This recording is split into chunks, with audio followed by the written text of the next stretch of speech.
So basically, to log in, what you're going to do is there's a drop-down menu here. Admin is us. Bethany UMC is obviously you guys. So you'll choose that. Then you're going to type in your password. To do capital letters, it's this button. It's pretty self-explanatory. He knows what the password is. You'll just manually enter the password. Hit OK. So it's going to bring you up to a menu here. Before you even get into the menu, you have your camera layout. You can double click on one to pull it up to see the full image. This means it's recording. Double click again to bring it back out.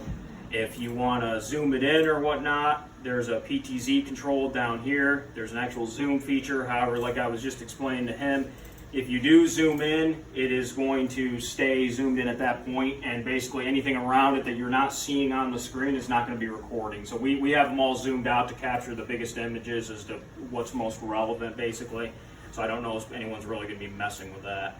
If you right click, there's the menu button. So if we hit the menu button, the only features that's going to matter to anyone here is going to be just playback when it comes to this. So if we hit playback, it'll bring us into this main screen. So from here, you're going to choose first what camera or cameras. So say we want to do the side entry in the kitchen, right? And then down here, we're going to choose the date, and you double click on the date. So say it was the last Thursday, the 22nd, that something happened. I'll double click that. And then from here, now the kitchen, granted, that's set up for motion only.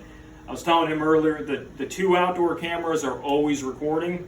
All the interior cameras record only on motion. That saves you guys hard drive space. The reason why we don't do it for outdoor cameras is that it would pick up a ton of choppy footage from just the environment, basically. So we'll choose that, and down here, you have 30 minutes, 1 hour, 2 hours, 6 hours, 24 hours. So first I'd recommend hitting 24 hours to actually select your time frame. So say on this day at around noon something happened. It's in military time format. So we'll click down here at 12. And then from here we're gonna go down in this lower right hand corner to make more definite adjustments. So we can even go all the way down to 30 minutes. So now you can see it's a broader range. It's from 12 o'clock here, goes all the way up to 12:15.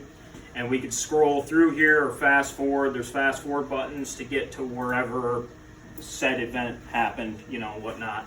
Once we get to that event, probably want to pause it. Now you'll see this button right down here. It says start clipping, right? So say right around this time something happened or whatever. So we're going to hit start clipping, and basically you're going to run it until wherever you want it to be. So I would typically recommend to start recording a little bit before whatever event happened, and then stop it whatever event happened, and 10 seconds later or whatnot. So now we'll hit stop clipping.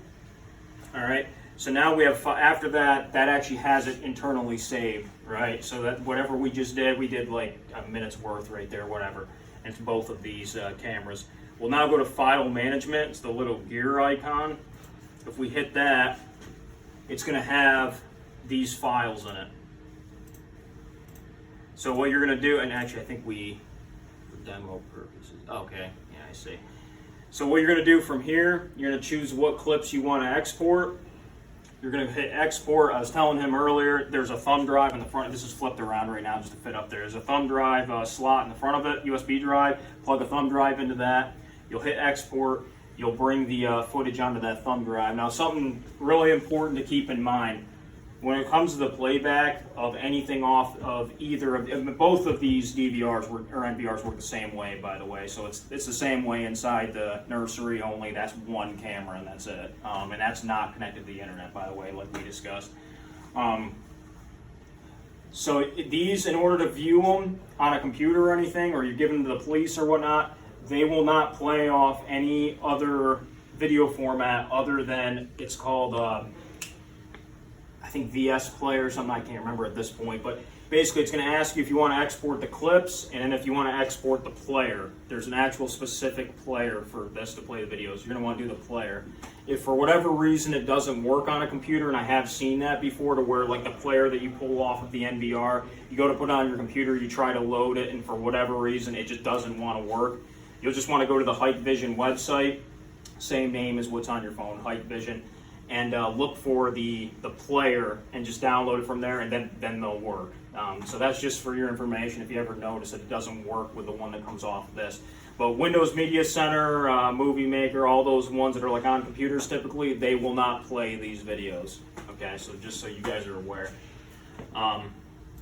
Couple other things with this. I mean, you can double click and bring an image up bigger if you want to, you know, see what's going on in a little bit more detail. There's digital zoom. You can zoom in down below. When you click and it's a mouse wheel, and you can see I'm just zooming. And it's a digital zoom, by the way, so it's going to get a little pixelated, you know, the further you zoom in. But you have a digital zoom, and you can record that if you want. By the way, you know, you can zoom it in and actually record that.